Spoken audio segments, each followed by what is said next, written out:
Shalom adik-adik. Yuk kita sama-sama memulai ibadah sekolah minggu hari ini. Kira-kira apa aja ya yang harus kita siapkan untuk memulai ibadah? Yang pertama, adik-adik jangan lupa membawa Alkitab. Juga tetap menggunakan pakaian yang rapi dan sopan untuk beribadah kepada Tuhan Yesus. Yang kedua, mengikuti arahan yang diberikan oleh kakak-kakak selama ibadah berlangsung. Dan yang ketiga, adik-adik tetap fokus beribadah dan melakukan ibadah dengan antusias. Selamat beribadah ya. Tuhan Yesus memberkati. Adik-adik, kita lihat yuk siapa saja yang minggu lalu mengikuti ibadah sekolah minggu.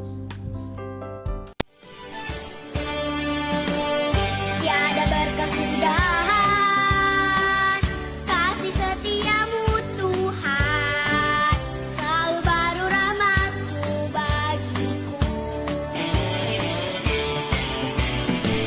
Hari berganti hari, tetap kulihat kasih-Mu, tak pernah berakhir hidupku. Tuhan Yesus baik, sungguh amat baik, untuk selama-lamanya. Tuhan Yesus baik,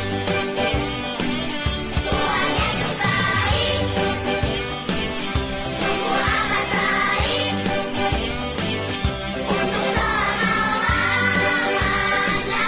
Tuhan Yesus baik, Tuhan Yesus baik.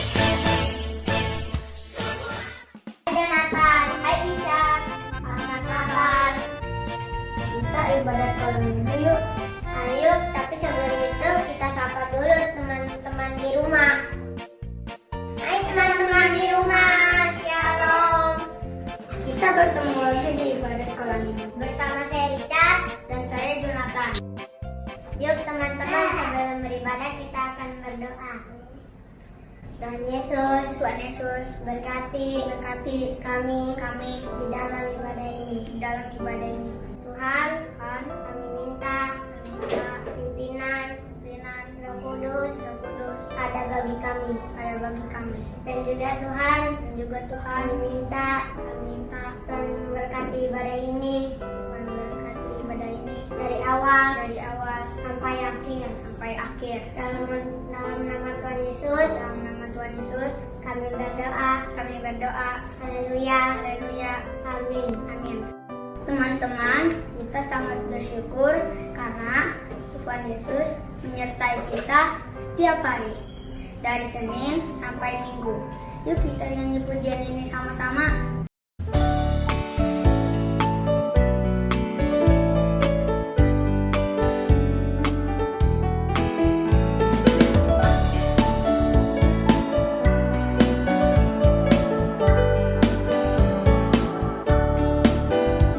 Senin, Selasa, Engkau tetap Raja. Rabu, Kamis, Engkau yang termanis.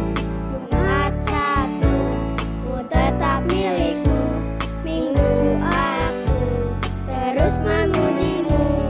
Setiap nafasku Engkaulah Yesusku. Setiap degup jantungku Yesus segalanya. Setiap nafasku Engkaulah Yesusku. Setiap degup jantungku Yesus segalanya.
sama-sama.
Terima kasih teman-teman yang sudah mempersembahkan ujian. Tuhan Yesus memberkati. Sekarang kita akan belajar firman Tuhan yang dibawakan oleh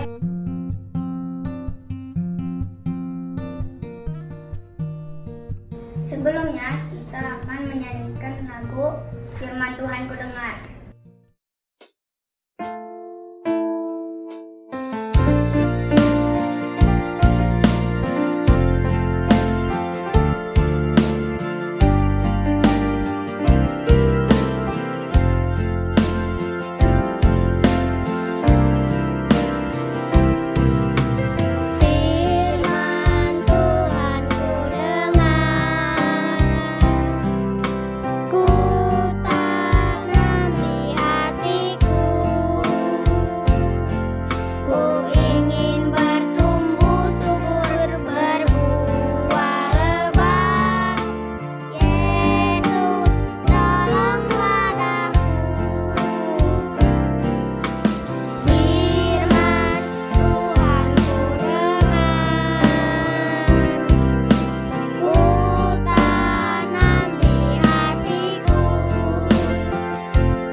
Sebelum kita mendengarkan firman Tuhan, anak-anak, mari kita berdoa.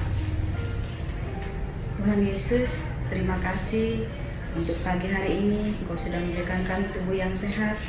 Kami juga sudah memuji Tuhan. Tiba saatnya Tuhan, kami akan mendengarkan firman Tuhan.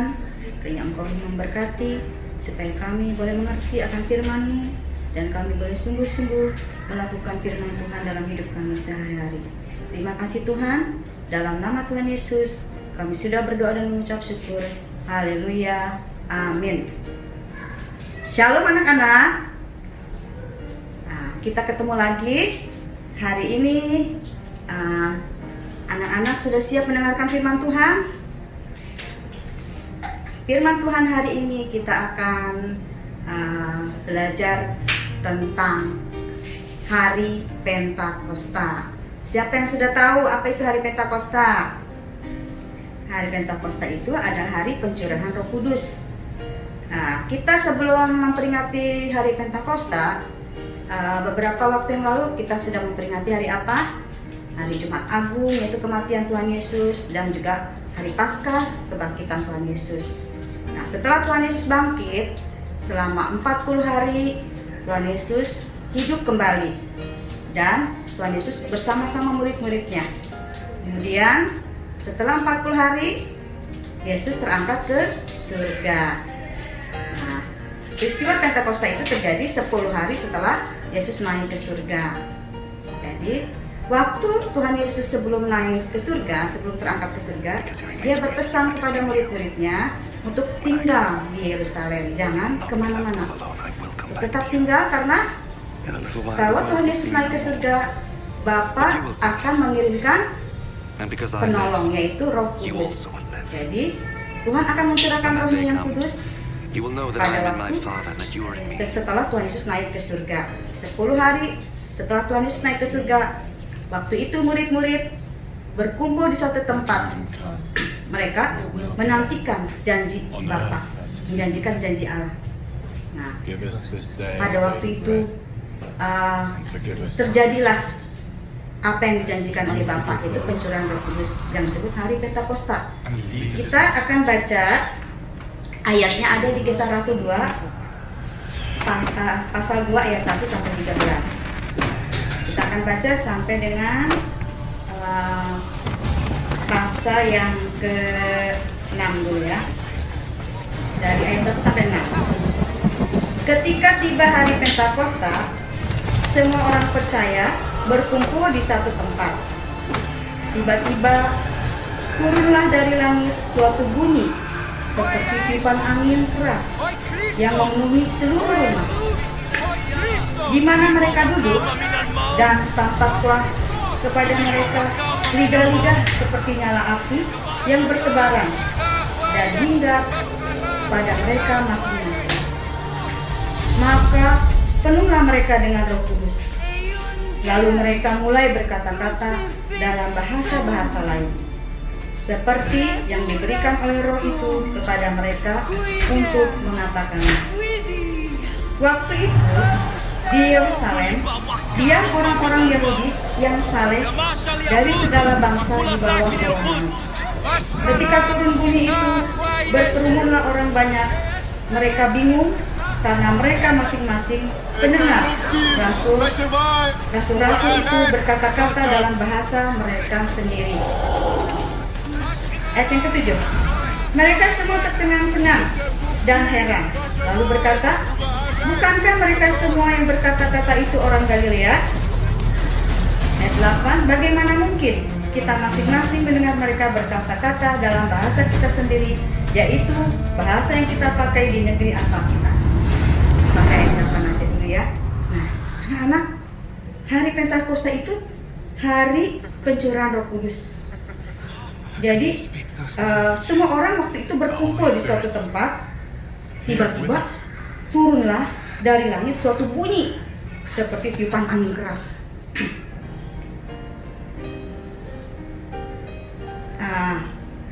Kemudian selain itu tampaklah lidah-lidah seperti nyala api. Dan yang terjadi waktu itu, rasul-rasul atau murid-muridnya Tuhan Yesus bisa berbahasa yang bukan berasal dari daerah mereka, bahasa-bahasa dari bangsa-bangsa lain. Orang yang melihat itu heran, tercengang-cengang, karena peristiwa seperti ini baru terjadi, ya, baru pertama kali terjadi. Nah, itulah. Jadi hari Pentakosta itu benar-benar Tuhan janjikan itu ternyata benar. Tuhan kirimkan Roh Kudus dan mereka semua dipenuhi oleh Roh Kudus. Rasul-rasul. Nah, sekarang ciri-cirinya, perbedaannya apa? Ketika rasul-rasul sebelum mereka menerima Roh Kudus, sebelum mereka dipenuhi Roh Kudus, dan sesudah mereka dipenuhi Roh Kudus, itu ada perbedaan.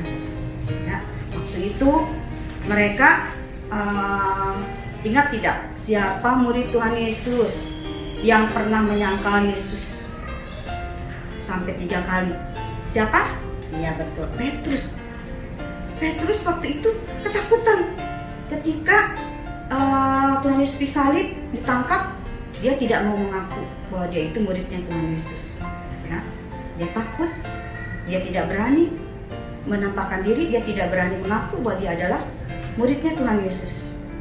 Tapi ketika Roh Kudus sudah ada dalam diri Petrus, dan ketika dia sudah dipenuhi oleh Roh Kudus, maka timbullah keberanian. Tuhan memberikan keberanian dan semangat untuk melayani. Dan ketika pelayanan yang pertama setelah hari Pentakosta itu, Petrus berkhotbah tentang kabar keselamatan. Dia bercerita tentang Tuhan Yesus. Banyak orang percaya dan bertobat. Banyak orang menjadi percaya kepada Yesus dan mereka minta dibaptis. Ada berapa orang? 3.000. Banyak apa sedikit 3.000? Banyak.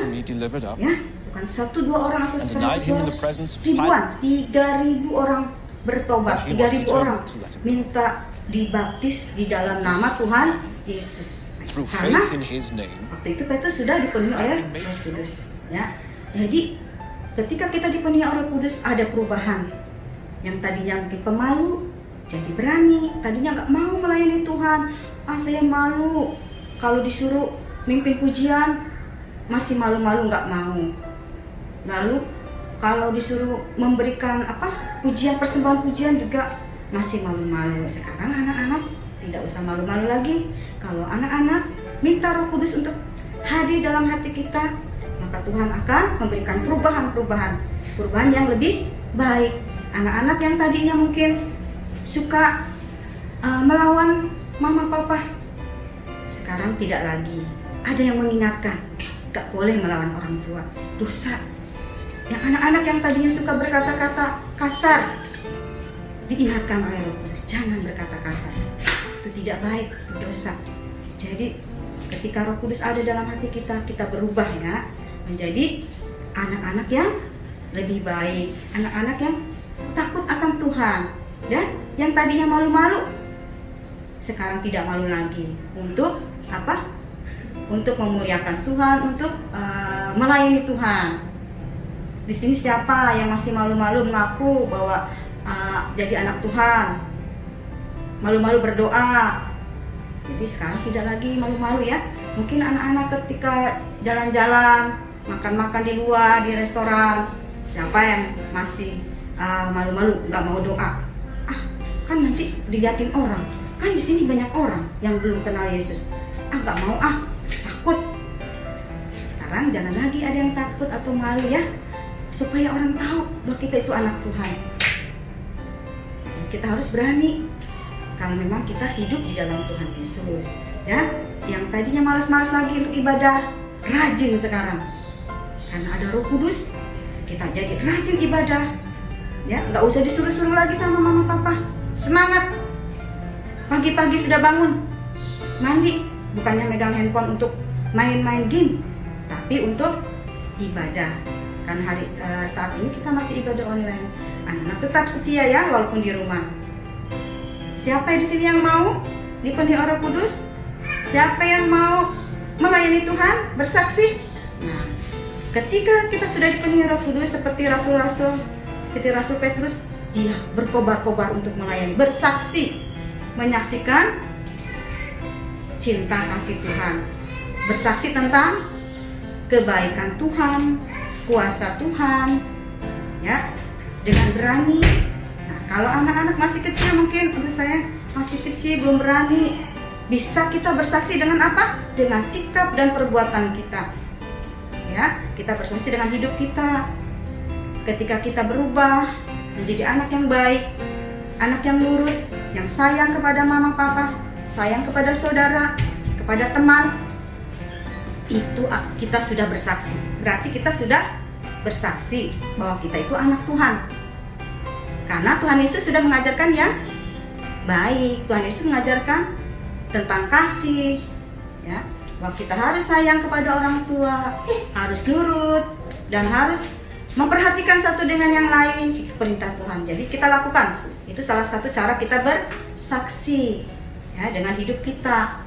Sehingga ketika orang lain melihat hidup kita, mereka menjadi percaya kepada Tuhan Yesus. Sehingga nama Tuhan dipermuliakan, ya.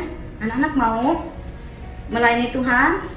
Nah, sekarang kita mau sungguh-sungguh ya, berjanji ya, kita mau di hari Pentakosta ini kita minta Roh Kudus hadir di dalam hidup kita. Kita akan berubah karena Roh Kudus akan mengingatkan kita untuk selalu berbuat yang baik, yang benar, dan juga kita mau menjadi saksinya Tuhan melalui hidup kita sehari-hari ya. Mau anak-anak? Sekarang kita mau berdoa. Oke. Firman Tuhan cukup sampai di sini, kita mau berdoa. Tuhan Yesus, terima kasih kami sudah mendengarkan firman-Mu. Ajar kami Tuhan untuk selalu taat, setia kepada Tuhan, dan mau melayani Tuhan. Diberikan Tuhan kami keberanian untuk menjadi saksi-Mu melalui sikap hidup kami. Karena Roh Kudus yang ada di dalam hati kami selalu mengingatkan kami Tuhan untuk berbuat baik, untuk mengasihi Tuhan dan mengasihi sesama kami Tuhan. Berikan kami hati yang sungguh-sungguh Tuhan melayani Tuhan. Terima kasih Tuhan Yesus. Hanya dalam nama Tuhan Yesus kami sudah berdoa dan mengucap syukur. Haleluya. Amin. Sampai jumpa. Nah, sekian untuk ibadah hari ini. Sampai bertemu lagi di ibadah sekolah minggu selanjutnya. Jangan lupa tetap jaga kesehatan dan tetap di rumah. Juga selalu mencuci tangan dan jaga kebersihan.